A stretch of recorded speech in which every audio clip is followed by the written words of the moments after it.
So the first specimen is a urine specimen. The patient has urinary bladder high-grade urothelial carcinoma as well as carcinoma in situ. She's a 94-year-old female.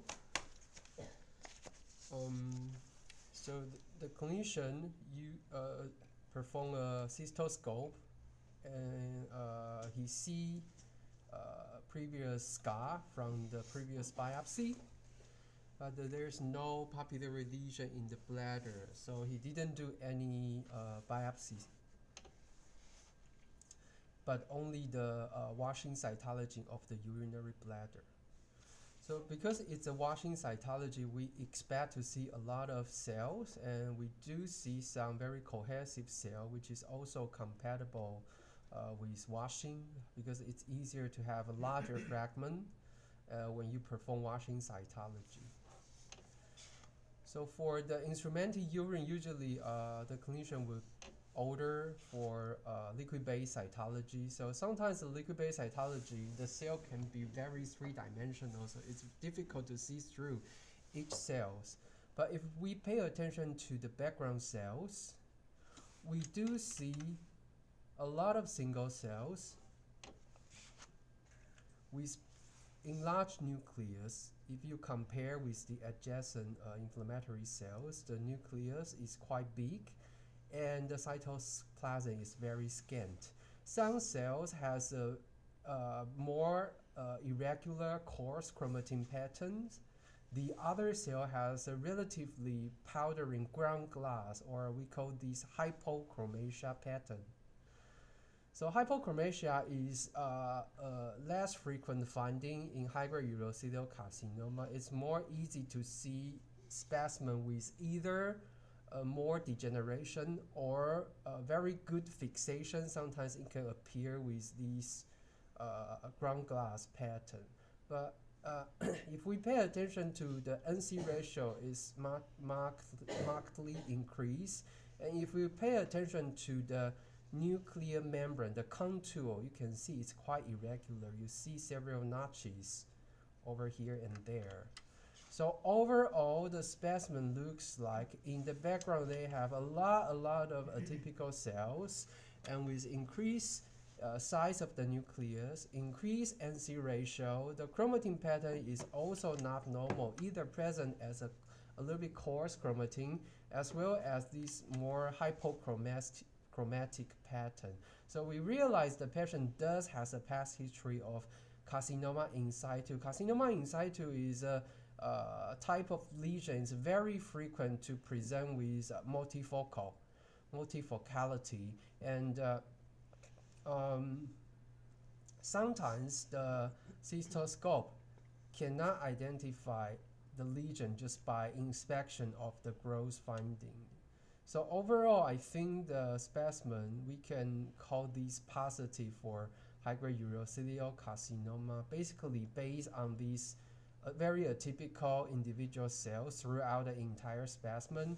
And some of the specimen, you do see the nucleus show more coarsely granular chromatin pattern. So this is a high-grade urothelial carcinoma case, and likely represent the patient's condition of carcinoma in situ, because the clinician cannot identify any grossly identifiable mass lesion. And here we also see some cluster with sort of like individual cell necrosis, so you see choreoresis in these cluster of cells. So indeed, the specimen is highly atypical, so we call these high-grade urothelial carcinoma.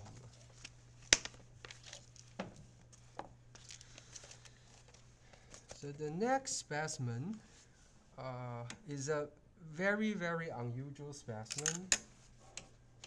The patient is a 72-year-old male.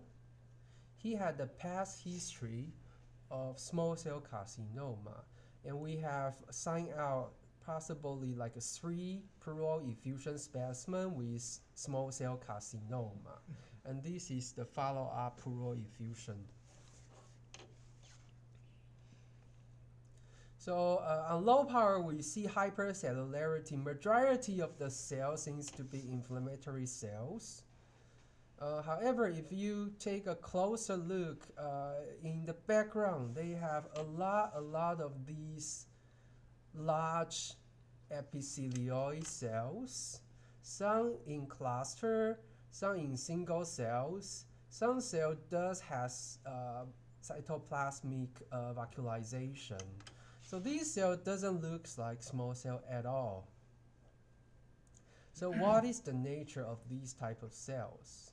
Could it be reactive mesothelial cells, or could it be true non-small cell carcinoma? So that is the question. So we do see like a tight cluster, some in three-dimensional, some more like a loosely cohesive single cell. And we do see vacuolization in the cytoplasm, which is not a very frequent finding for mesothelial cell. It's more common that you will see in metastatic adenocarcinoma. So that is very unusual because we already know and confirm the patient does have small cell carcinoma.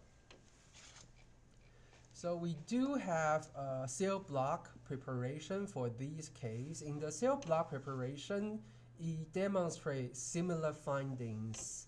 In the background, we see a lot of inflammatory cells, including lymphocyte and histiocyte, but also we identify cluster of cells with cytoplasmic vacuolization, and this cell does look atypical. It has large nucleus, some with prominent nucleolus, and the arrangement is sort of abnormal, and also with artificial cleft around the cell cluster. So if we don't tell any history, this looks like metastatic adenocarcinoma.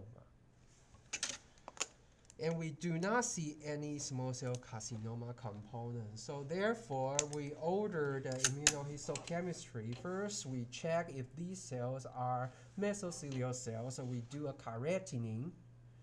So as you can see in the background, there are some single cell positive for carotene. These are mesothelial cells. However, the atypical cells are all negative. So additionally, we do TTF1.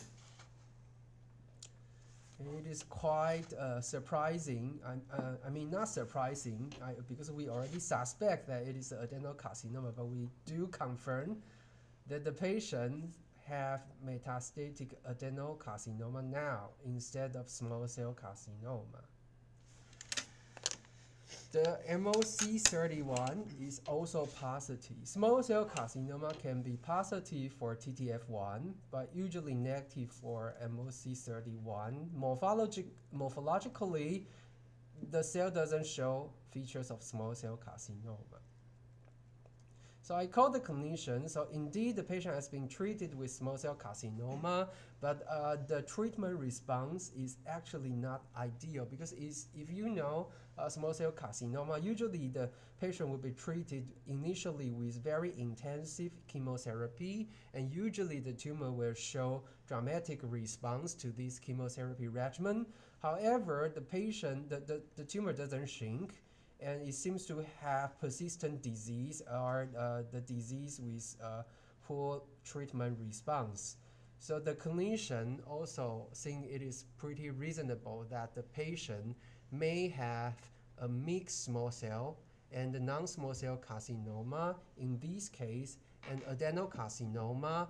And initially, the disease was presented with pleural effusion with only metastatic small cell carcinoma, and that is the diagnostic specimen that we received previously, and there is no adenocarcinoma component.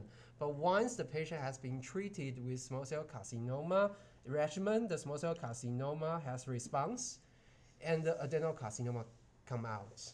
Additionally, this elder male is a never smoker, which is also highly unusual for pure small cell carcinoma. So this is very rare that we see in the pleural effusion specimen. First 3 specimens we see small cell, and then after that, after the treatment, we see only adenocarcinoma. So these can be kept in our teaching slide. 燕伦今天不在。我要给他。好，然后你可以请他把前面的 small cell 也把它拿出来，就把它放在一起。好 ，OK。So this is highly unusual. If anyone want to present the case at our annual meeting， 年会的时候可以报告这个 case， 因为它的形态学很简单，就是 small 跟 adenal， 可是这个就是超级奇怪的哈，所以大家要知道有这个可能性了哈。So the next specimen is a 88-year-old female. She's an elder female presenting with ascites. So in this specimen,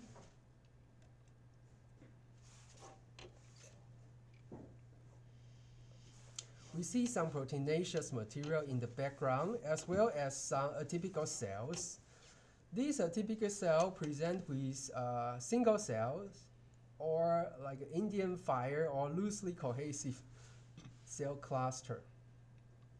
So these looks like high-grade poorly differentiated adenocarcinoma because you can tell that the eccentric location, nucleus, and the chromatin pattern, you see these quite vesicular with prominent nucleolus. The cytoplasm is quite foamy, so it looks like a poorly differentiated adenocarcinoma. And because she is an elder female, the first guess that we would think about will be metastasis from gynecologic tract.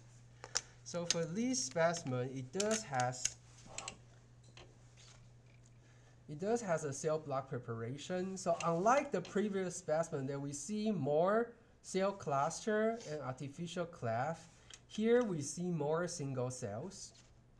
So it suggests that it is quite poorly differentiated. But the cell does has focal signaling ring cell feature. So we can also not exclude the possibility of gastric cancer, right? So we perform this immunohistochemistry, and we do MOC31, which is a marker for glandular differentiation. And you can see in the background, there are more cells than we expected. And there are more tumor cells in the background, mostly as a single cell. So these single cells can mimic like histiocyte or reactive mesothelial cell. Additionally, we also perform POX8, which is a marker for Mullerian origin, gynecologic tract origin, and the tumor cell are negative. So therefore, our first consideration would be metastasis from GI tract, particularly from the gastric origin, that we need to tell the clinician because the patient has been admitted under the service of gynecology. Okay, so these are more like a complicated case. So the next case, the patient is a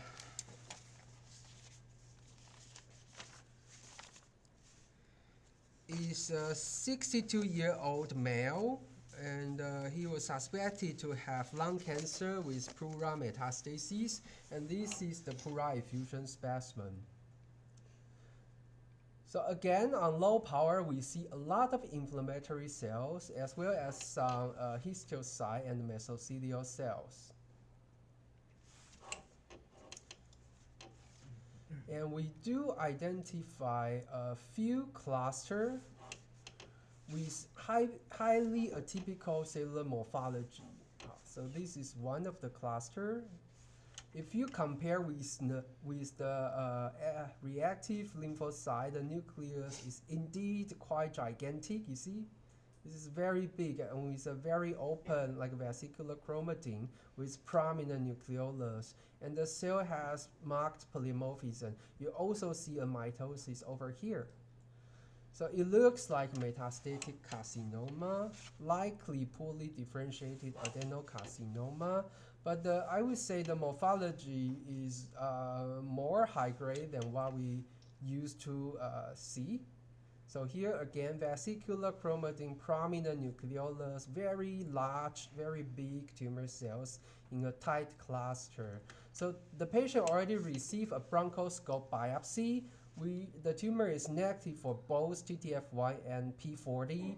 So the pathology sign out it as a non-small cell carcinoma. So I think the morphology is compatible.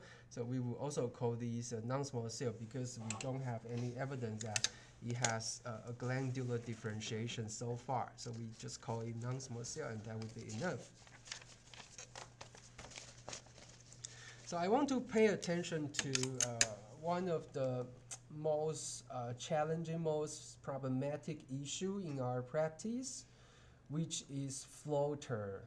So if you identify, like in this pleural effusion specimen, you see a lot of inflammatory cell, but right at the periphery, like it's very, almost very close to the edges of the slice, we see highly atypical cells. It looks like adenocarcinoma. And this is a pleural effusion specimen. So we do a cytospin and we smear all the material into a more flattened smear. And you see tumor cell over here. So this is unusual because it is not admixed with the material that we put it on the slides. So this is more likely that when we do this fixation or when we do the staining, the floating adenocarcinoma in the solution attached to the slides, and it hence presented on the slide. And it would be very difficult if we want to be 100% sure if the specimen, if the atypical cell on the patient or on the other patient. Because of this pattern, we would consider this is floater. So this specimen should be co-negative, but with floater. And whenever we see a floater, we need to make it in our record that the specimen has a floater. Again, if the tumor cell is indeed from the patient, you would expect to see the same cells in the same cell block preparation from the same specimen, but we don't see any tumor cells over here. So because of the distribution pattern, which is not normal, it looks like the cell is stuck on the edges of the slide, so it's more likely that it's contamination. And it's also not present in the other smear, including the loose stain as well as the cell block preparation. So we think this is most likely to be floater, and so we would make a note that we would say floater. We would put the word floater on the same slides because when you retrieve that, you need to know that this is flat floater, and we also need to make a record in our archive, in our documentation. So the next specimen is also a pleural effusion specimen. The patient does have history of lung adenocarcinoma, and this is like what we see every day, recurrence of adenocarcinoma with a high disease burden. So you can see most of the cell present as a tight cluster, glandular arrangement, and the cell has again, features of adenocarcinoma, vesicular chromatin, distinct nucleolus in three-dimensional glandular arrangement, and because the patient is under treatment, it's also quite common that you can see individual cell necrosis, chorioresis, and here you also see a mitosis over here. So this is compatible with recurrence of the patient's non-history of lung adenocarcinoma. So let's move to the fine needle aspiration.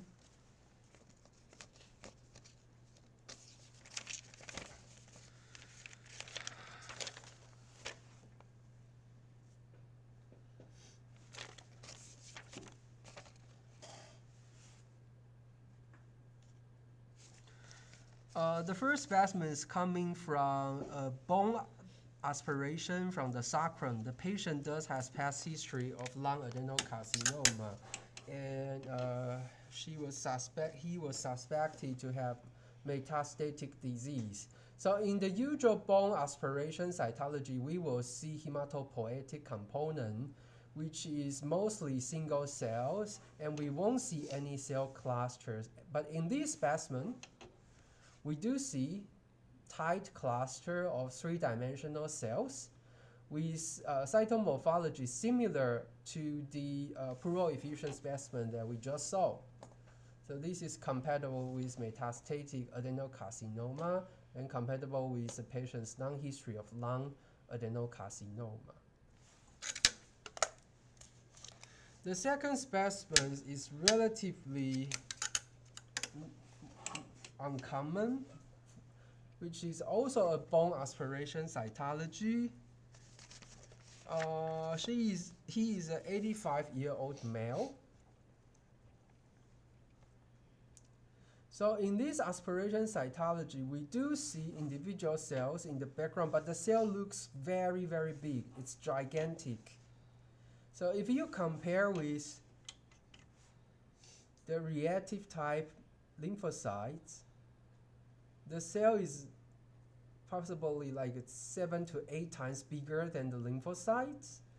The cells does has a irregularly like a coarse clumped chromatin pattern, so make it looks like the cell can be from a hematopoietic like origin.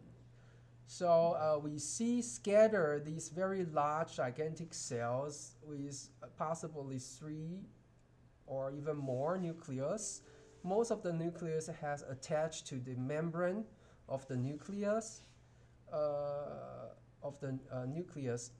Most of the nucleoli has attached to the periphery, to the membrane of the nucleus. So it looks like blastic cells, either a lymphoblast or I think it's a lymphoblast. And we do see frequent mitotic activity. Additionally, there's also some like individual cell necrosis in the background. So I think this is large cell aggressive lymphoma involved in bone marrow, but we will wait for the scan of the patient. So it's not very common that we see lymphoma in bone marrow aspiration. Usually the most common type would be myeloma, plasma cell myeloma. But the cell is just too big and it has a feature of a lymphoblast. So I think it's a high-grade lymphoma, but we will wait for the immunostat, the result of the immunostat. Some of the cell does has a little bit of plasmacytoid feature. So could this be a high-grade plasmablastic myeloma? But I would say it's very rare to see these very high-grade morphology. So these can also be like a postgerminal differentiation high-grade lymphoma, the feature of a high-grade lymphoma. So we will wait for the final result from the immunohistochemistry.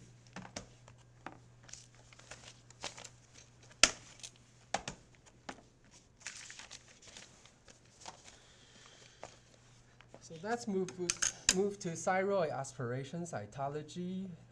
So this one is pretty easy. On low power, we see hypercellularity. In the background, we see very, very scant colloid. The cellular arrangement that we see flattened sheets, but also some more three-dimensional architecture. This looks like a detached papilla. So on low power, we already suspect that it looks like a papillary thyroid carcinoma. So we just need to go to higher power to check the nuclear feature. So indeed, the nuclears are mostly enlarged with oval shape, some with groove. The arrangement is mildly disorganized, and then we can just go ahead to look for pseudo inclusion.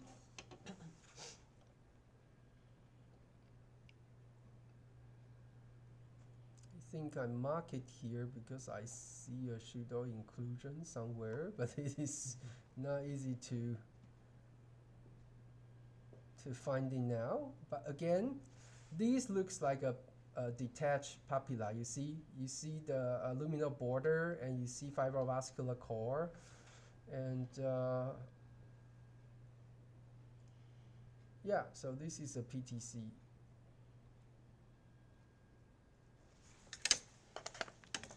So the next specimen is also from thyroid aspiration. On low power, again, we see hypercellularity. We see a lot of cells. In the background, we also do not see colloid.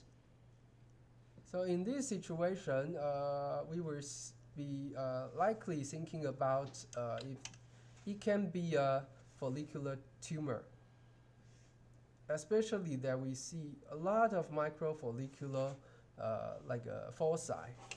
So when we go to higher power, indeed, we do see microfollicle, and these looks like a trabecula. And some of the cluster also show some vasculature. So microfollicle. So this is suspect to be a follicular tumor, and we do not see any nuclear features of PTC. Most of the cell looks very round with a dark condensed chromatin pattern. So because of the low power arrangement and the cellular arrangement, we see microfollicle, and the nucleus there's lack of PTC feature. So we would call these the category 4, suspicious for follicular neoplasm. And I just want to make the distinction with the parathyroid lesion that we see the other day. The parathyroid lesion can present also with hypercellularity and lack of colloid in the background, but usually the cell won't present as a microfollicle, but with more prominent papillary pattern and sometimes with very obvious transgressing capillary vessel. Okay, so these specimen we would call suspicious for follicular neoplasm.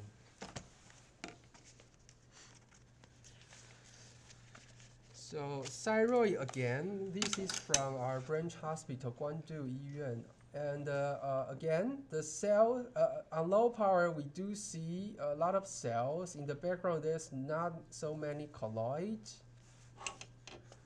And if we go to higher power, the cells has nuclear atypia as well as pseudo inclusion.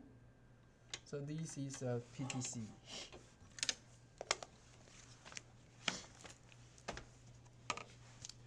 So let's move to the EUS guided biopsy aspiration of the pancreas tumor.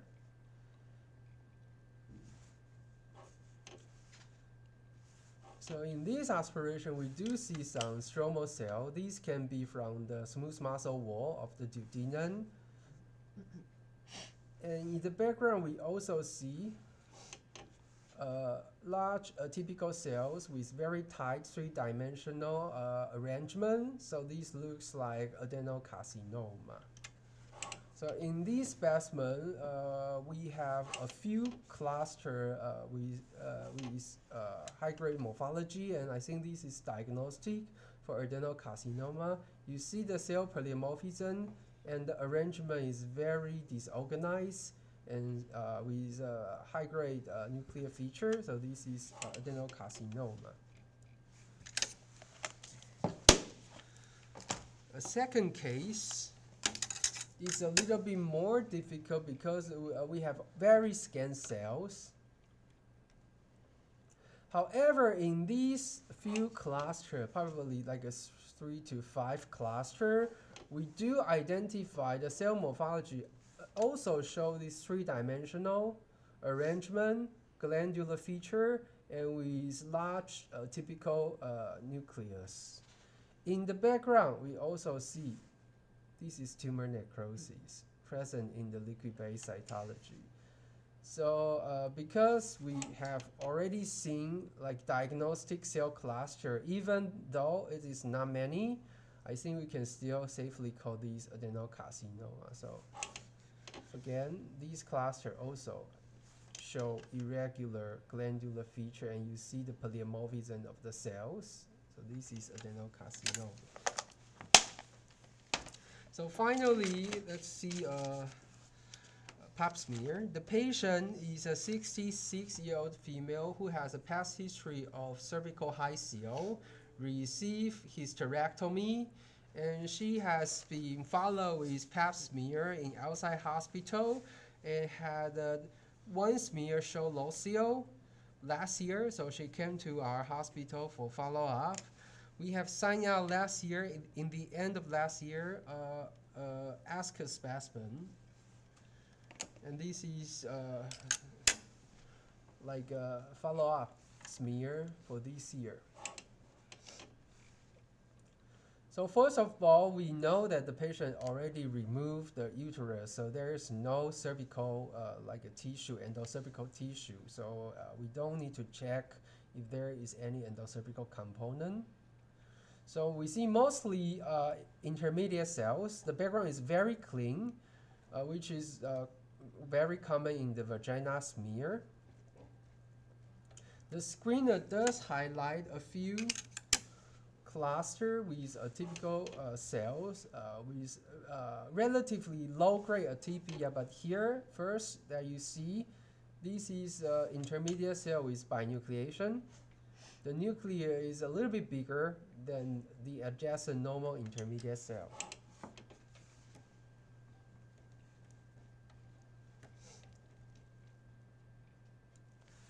And here you have more superficial looking cells because the cytoplasm is more orogenophilic.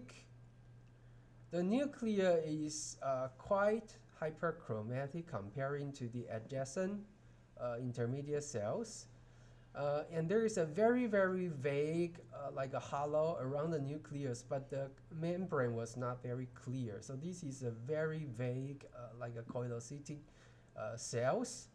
The nucleus does show hyperchromasia, but it is not particularly big. So also, this is just borderline cells. And we see a few borderline cells, possibly just these two. So here we do see binucleation, but the cell is not big, and the chromatin pattern is normal. So we see two cells with like a little bit atypia, so it is like a borderline that we want to call it negative, or if we want to call it ascus, we cannot call this loss here just by these cells. In the second smear, we also identify a cluster of one superficial cells. Again, the nucleus looks like a lobulated with multiple nucleus or lobulated. It is more hyperchromatic. The cell is big. So because of these three cells, I think it's okay that we call these ascus. Again, because we do see some atypical cell, intermediate cell, superficial cell, some with multinucleation, some with hyperchromasia. So I think it's reasonable that we call this specimen ascus again. Yeah, but the patient, I think she still doesn't need to do anything rather than just follow up with the smear. If you do a biopsy, possibly that it's very difficult to get a lesion. But because the patient does has Hasio history, so she should still need to be followed up by the pap smear. Okay, that's all the case for today. 哎，叶伦刚刚有一个